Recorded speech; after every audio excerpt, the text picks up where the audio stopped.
Thank you for joining me around the fireside tonight. My name is Joe, and I'm here to tell you a story. A story of giants and a very famous giant slayer. A story of knights and ladies, captives and cookery, trickery, bravery and chivalry. Presenting Jack and the Giants, a very old telling of the original Jack and the Beanstalk story, but without the beanstalk, and with many, many more giants. The author of this particular version is unknown, but this particular version was published in 1851. True to the fashion of typical old fairy stories, there's a lot of swinging and head chopping and damsel rescuing, and I really hope that you enjoy this antiquated version of the old family favourite. If you do, please let me know by leaving a like, a comment or review and subscribing to the show. If you like Tales by the Fireside, please consider supporting me by heading to talesbythefireside.com/support. Any help you can give and any feedback I receive really does mean the world to me. Now please, get comfortable, let go of the daylight, and join me for our story.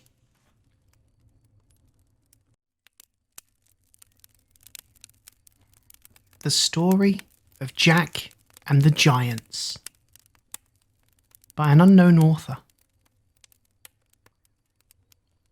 During the reign of good King Arthur, there lived in the county of Cornwall, near to the Land's End of England, a wealthy farmer who had an only son named Jack. Jack was a brisk boy and of a ready wit.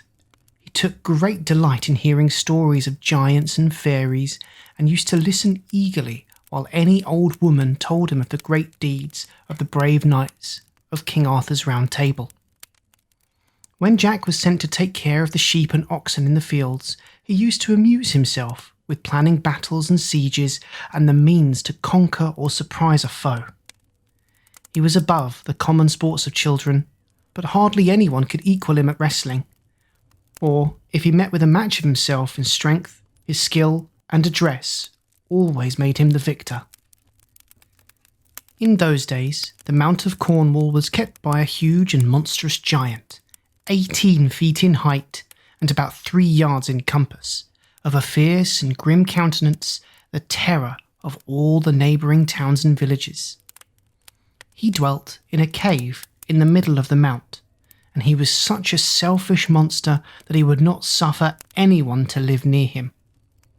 He fed on other men's cattle, which often became his prey, for whensoever he wanted food, he would wade over to the mainland, where he would furnish himself with whatever came in his way. Panic seized the inhabitants at his approach. They forsook their habitations and took flight, while the giant seized upon their cattle, making nothing of carrying 6 oxen on his back at a time. And as for their sheep and hogs, he would tie them by dozens round his waist. This course he had followed for many years, so that a great part of the country was impoverished by his depredations. Jack resolved to kill this monster, and taking with him a horn, a shovel, and a pickaxe, he went over to the mount in the beginning of a dark winter's evening, when he fell to work, and before morning had dug a pit 22 feet deep and nearly as broad, and had covered it over with long sticks and straw. Then, strewing a little mould upon it, he made it appear like plain ground. Then Jack placed the horn to his mouth and blew with all his might such a loud tantivy that the giant awoke and rushed towards Jack, exclaiming, "You saucy villain! Why are you come here to disturb my rest? You shall pay dearly for this. I will take you home and broil you whole for my breakfast." He had no sooner uttered this cruel threat than, tumbling into the pit, he made the very foundations of the mount to shake. "Uh-oh, Mr. Giant," said Jack. "Where are you now? Do you think now of broiling me for your breakfast? Will nothing else serve you but poor Jack?" Thus did little Jack torment the big giant, as a cat does a mouse when she knows it cannot escape. and when he had tired of that amusement, he gave the monster a heavy blow with a pickaxe on the very crown of his head, which tumbled him down and killed him on the spot.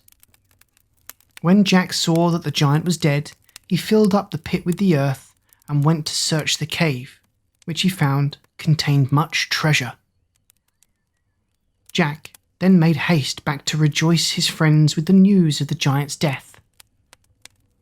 Now, when the justices of Cornwall heard of this valiant action, they sent for Jack and declared that he should always be called Jack the Giant Killer. And they also gave him a magnificent sword and an embroidered belt upon which was emblazoned in letters of gold, "This is the valiant Cornish man who slew the giant Cormoran." The news of Jack's victory soon spread all over the west of England, so that another giant named Blunderbore, hearing of it, vowed to be revenged on Jack if ever it was his fortune to light upon him. This giant kept an enchanted castle situated in the midst of a lonely wood. Now Jack, about 4 months after his last exploit, riding near this castle in his journey towards Wales, being weary, lay down near a pleasant fountain in the wood, and quickly fell asleep. Presently the giant, coming to the fountain for water, discovered him, and as the lines written on the belt showed who he was, he immediately took Jack on his shoulders and carried him towards his castle. Now, as they passed through a thicket, the rustling of the boughs awakened Jack, who was terribly frightened to find himself in the clutches of Blunderbore. Yet this was nothing to his fright soon after, for when they reached the castle, he beheld the floor covered all over with skulls and bones of men and women. The giant took him into a large room where lay the limbs of persons that had been lately killed, and he told Jack, with a horrid grin, that men's hearts, eaten with pepper and vinegar, were his nicest food, and that he thought he should make a dainty meal on his. When he had said this, he locked Jack up in the room, while he went to fetch another giant who lived in the same wood, to enjoy a dinner off poor Jack.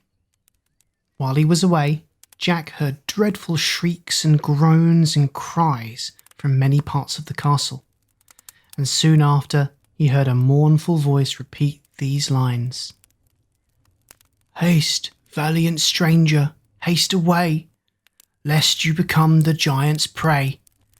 On his return he'll bring another, still more savage than his brother, a horrid, cruel monster who, before he kills, will torture you. O valiant stranger, haste away, or you'll become these giants' prey." This warning was so shocking to poor Jack that he was ready to go mad. He ran to the window and saw the 2 giants coming along arm in arm. This window was right over the gates of the castle. Now, thought Jack, either my death or my freedom is at hand. Now there were 2 strong cords in the room. Jack made a large noose with a slip knot at the ends of both these, and as the giants were coming through the iron gates, he threw the ropes over their heads. He then made the other ends fast to a beam in the ceiling and pulled with all his might till he had almost strangled them.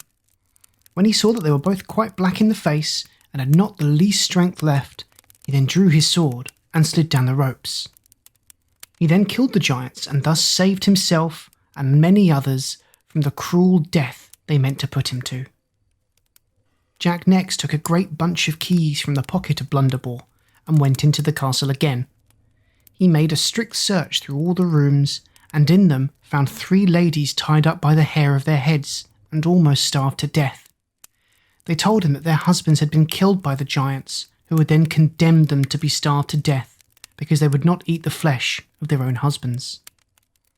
"Charming ladies," said Jack, "I have put an end to the monster and his wicked brother, and I give you this castle and all riches that it contains to make you some amends for the dreadful pains you have felt."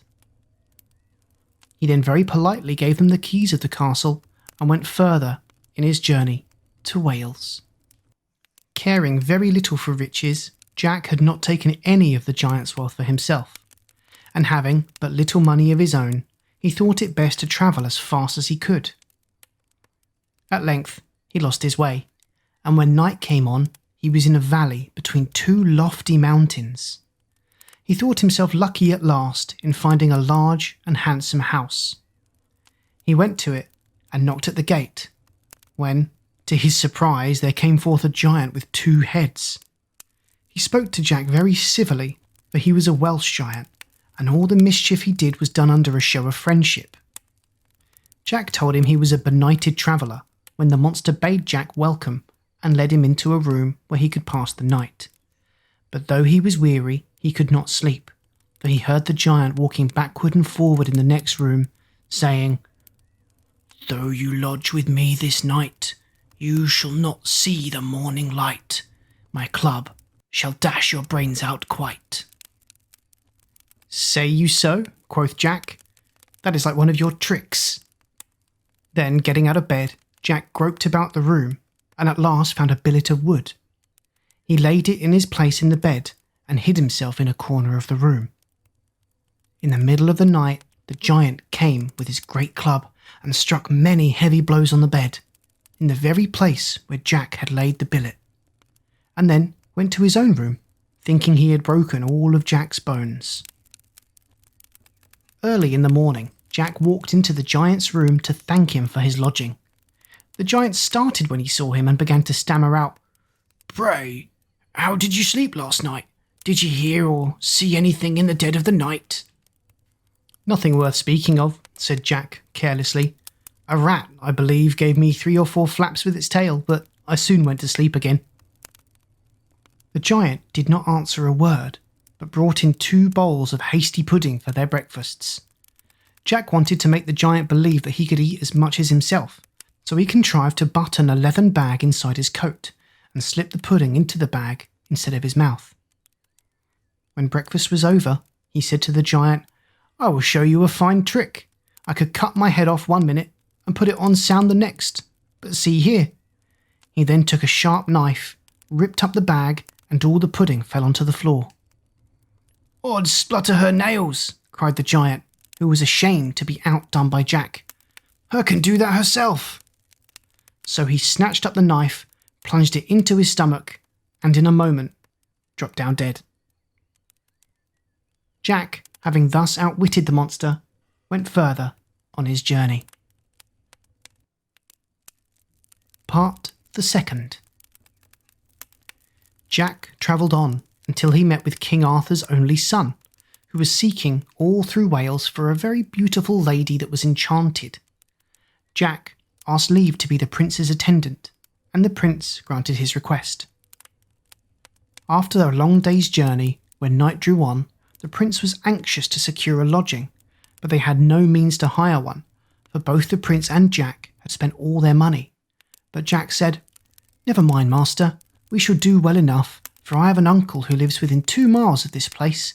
He is a huge and monstrous giant with 3 heads. He'll fight 500 men in armour, and make them flee before him." "Alas," quoth the prince, "what shall we do there? He will certainly chop us up at a mouthful. Nay, we are scarce enough to fill his hollow tooth." "It's no matter for that," quoth Jack. "I myself will go before and prepare the way for you. Therefore tarry and wait till I return." Jack then rode off full speed, and, coming to the gate of the castle, he knocked so loud that the echo from the neighbouring hills resounded like thunder.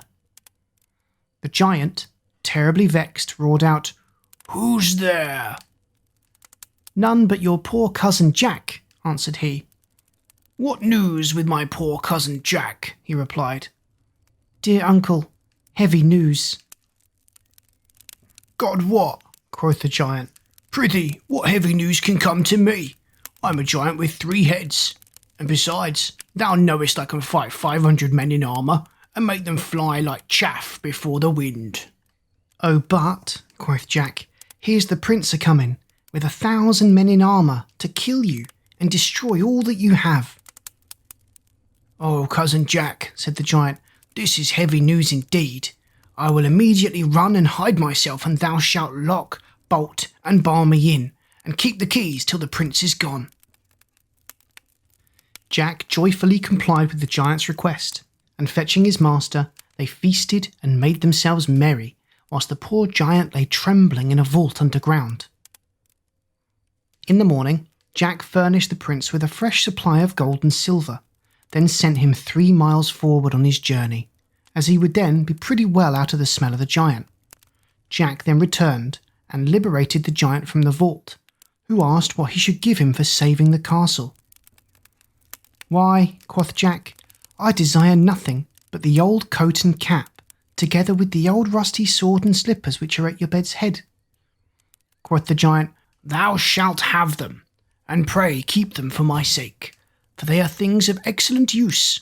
The coat will keep you invisible, the cap will furnish you with knowledge, the sword cuts asunder whatever you strike, and the shoes are of extraordinary swiftness. These may be serviceable to you, therefore take them, with all my heart." They soon arrived at the dwelling of the beautiful lady who was under the power of a wicked magician. She received the prince with fair words, and made a noble feast for him. When it was ended, she arose, and wiping her mouth with a fine handkerchief, said, "My lord, you must show me this handkerchief tomorrow, or lose your head."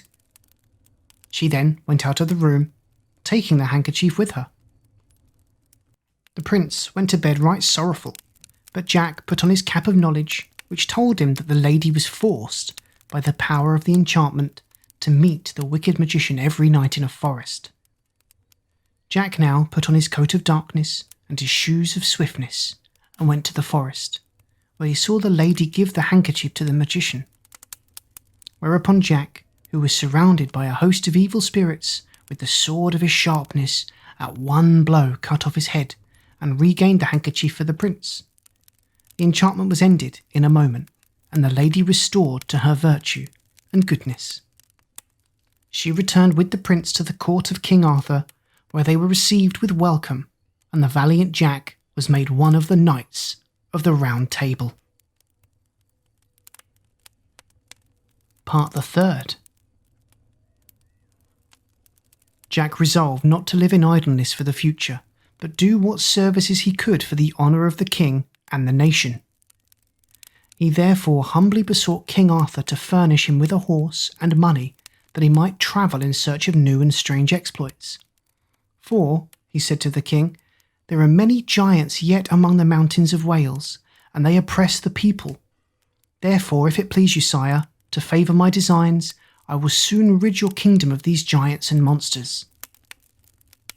When the king heard this offer, and thought of the cruel deeds of these bloodthirsty giants and savage monsters, he gave Jack everything proper for such a journey. Thereupon Jack took leave of the king, the prince, and all the knights of the Round Table, and set off. He went along over hills and mountains until he came to a large forest, through which his road lay. On a sudden he heard piercing shrieks. He forced his way through the trees and saw a huge giant, 35 feet high, dragging along by the hair of their heads a knight and his beautiful lady, one in each hand, with as much ease as if they had been a pair of gloves. Jack shed tears at such a sight, and alighting from his horse, and tying him to an oak, put on his invisible coat, under which he carried his sword of sharpness. When he came up to the giant, he made many strokes at him, but could not reach his body on account of his great height. Still, he wounded his ankles in many places. At last, putting both hands to his sword, and aiming with all his might, he cut off both the giant's legs below the garter, so that his body tumbled to the ground. Jack then set one foot upon his neck and cried out, "Thou cruel wretch, behold, I give thee the just reward of thy crimes." And so, plunging his sword into the giant's body, the monster gave a loud groan and yielded up his life, while the noble knight and his lady were joyful at their deliverance. They heartily thanked Jack for what he had done, and invited him to their house to refresh himself. "No," said Jack, "I cannot be at ease until I find this monster's dwelling."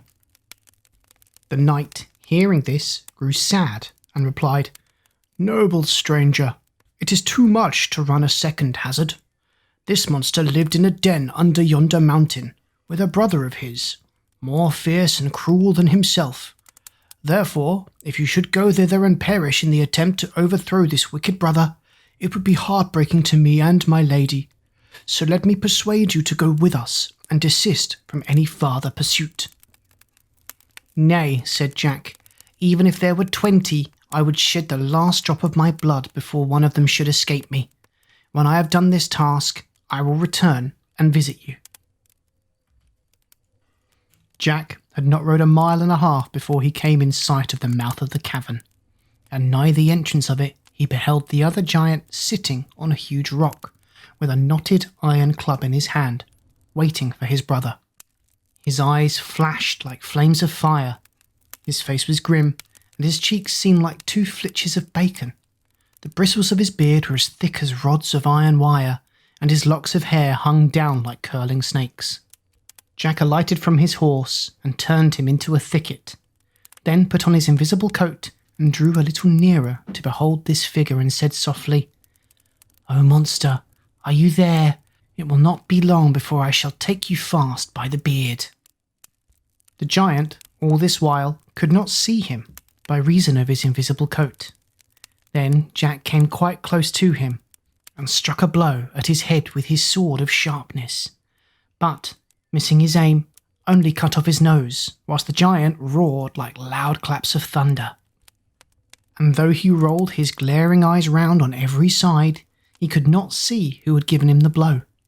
Yet he took up his iron club and began to lay about him like one that was mad. "Nay," said Jack, "if this is the case, I will kill you at once." So he slipped nimbly behind him, and jumping upon the rocky seat as the giant rose from it, he thrust his sword up to the hilt in his body. After a hideous howling, the giant dropped down dead. When Jack had thus killed these 2 monsters, he searched their cave for treasure. He passed through many dark windings, which led him to a room paved with freestone.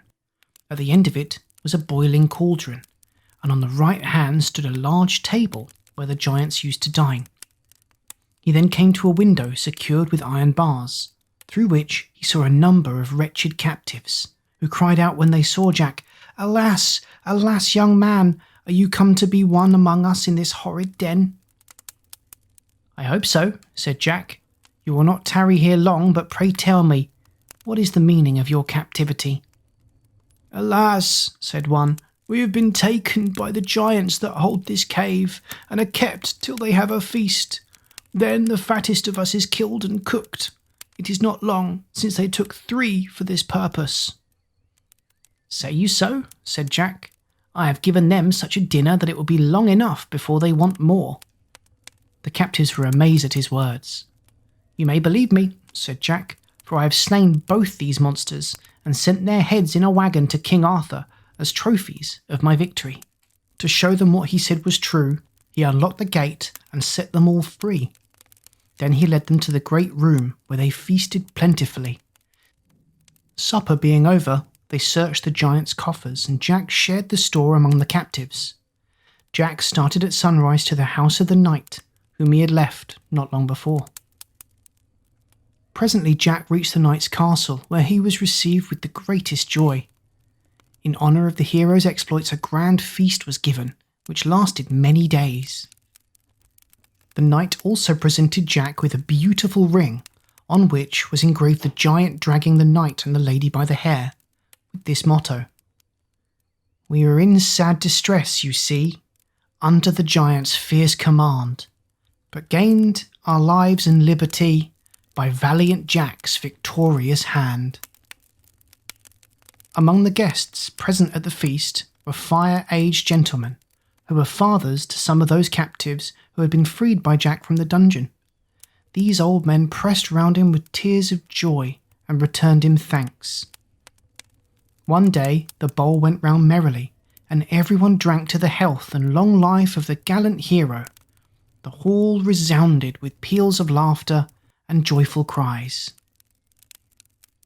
But lo, to the midst, a herald, pale and breathless, with haste and terror, rushed in and told the company that Thundel, a giant with an immense head, having heard of the death of his two kinsmen, was come to take revenge on Jack, and that he was now near the house, and the country people all flying before him.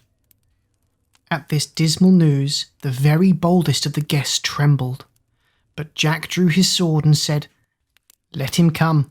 I have a tool to pick his teeth with. Pray, ladies and gentlemen, walk into the garden, and you shall joyfully behold the giant's defeat and death." The knight's castle was surrounded by a moat, 30 feet deep and 20 wide, over which lay a drawbridge.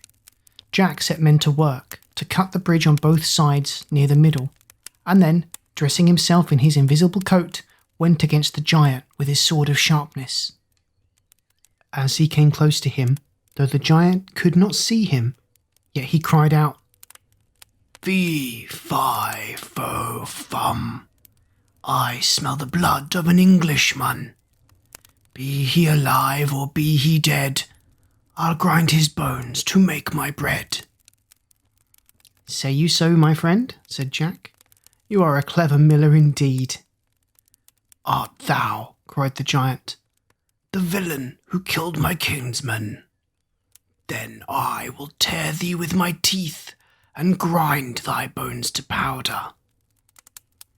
"You must catch me first," said Jack, and throwing off his invisible coat, he put on his shoes of swiftness and began to run, the giant following him like a walking castle, making the earth shake at every step. Jack led him round and round the walls of the castle, that the company might see the monster, and to finish the work. Jack ran over the drawbridge, the giant going after him with his club, but when the giant came to the middle, where the bridge had been cut on both sides, the great weight of his body made it break, and he tumbled into the water, where he rolled about like a large whale. Jack now stood by the side of the moat and laughed and jeered at him, saying, "I think you told me you'd grind my bones to powder. When will you begin?" The giant foamed horridly at the mouth with fury and plunged from side to side of the moat, but he could not get out to have revenge on his little foe. At last Jack ordered a cart rope to be brought to him.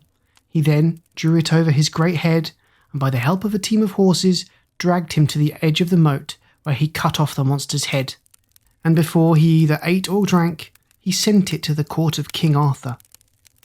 He then went back to the table with the company, and the rest of the day was spent in mirth and good cheer. Part the fourth.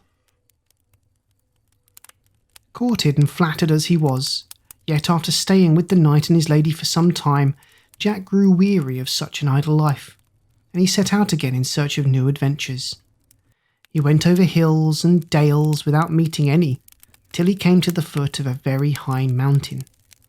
Here he knocked at the door of a small and lonely house, and an old man, with a head as white as snow, let him in.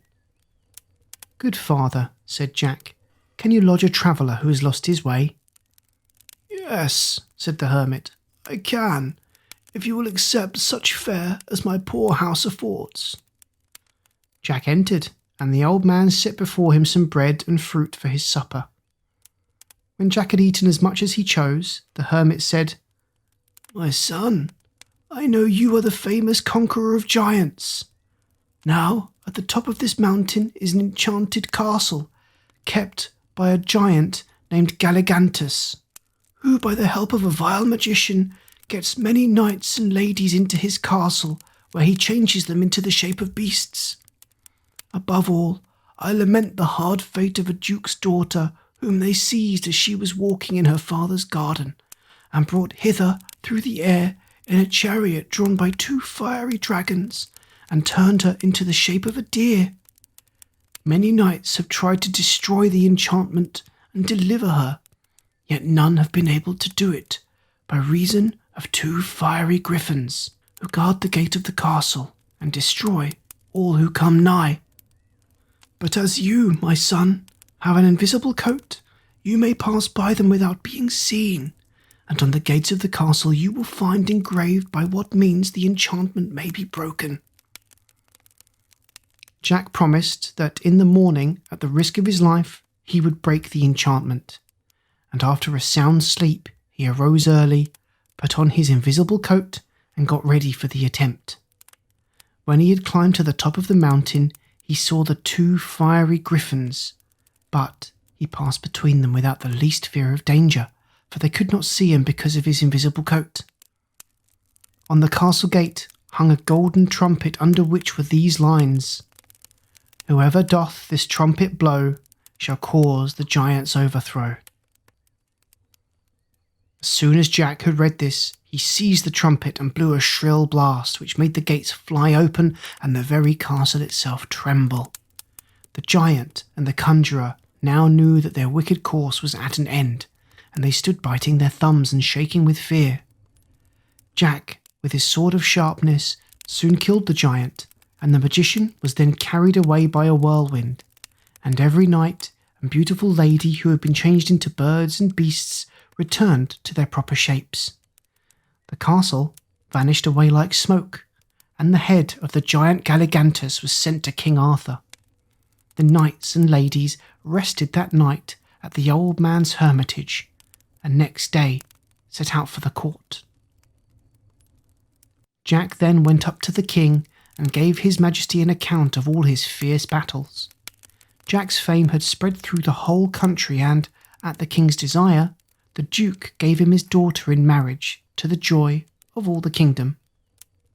After this, the king gave Jack a large estate, on which he and his lady lived for the rest of their days, in joy and content.